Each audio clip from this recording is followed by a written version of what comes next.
தாம்பரம் ரயில் நிலையத்தில் பயணிகளின் கூட்டம் அலைமோதுகிறது. எழும்பூரில் பராமரிப்பு பணிகள் நடைபெறுவதால் 44 மின்சார ரயில்கள் ரத்து செய்யப்பட்டிருப்பதால் தாம்பரத்தில் பயணிகளின் கூட்டம் அலைமோதுகிறது. அது பற்றிய விவரங்களை தருவதற்காக செய்தியாளர்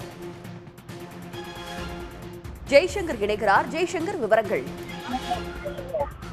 அதாவது இன்று முதல் 45 நாட்களுக்கு எழும்பூரில் தண்டவாள பராமரிப்பு மற்றும் பல்வேறு பராமரிப்பு காரணமாக மின்சார ரயில்கள் குறைக்கப்பட்டு இயக்கப்படுகிறது. இதனால சென்னை கடற்கரை, தாம்பரம் மற்றும் செங்கல்பட்டு உள்ளிட்ட இந்த மார்க்கத்தில் கடும் பயணிகள் கூட்டம் அலைமோதி வருகிறது. குறிப்பாக இந்த தாம்பரத்தில் தான் இப்போது பார்க்கும் காட்சி.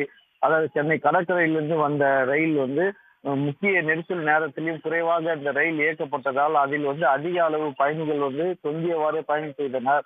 அவர்கள் தாம்பரத்தில் இறங்கி அங்கிருந்து கடந்து செல்லும் காட்சிகளை தான் பார்க்கிறோம்.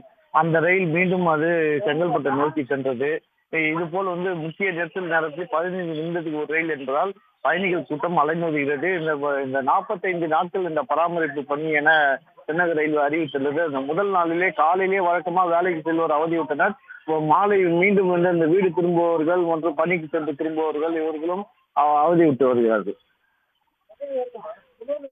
விவரங்களுக்கு நன்றி ஜெய்சங்கர். உடனுக்குடன் செய்திகளை தெரிந்து கொள்ள சன் நியூஸ் பெல் ஐகானை கிளிக் பண்ணுங்க.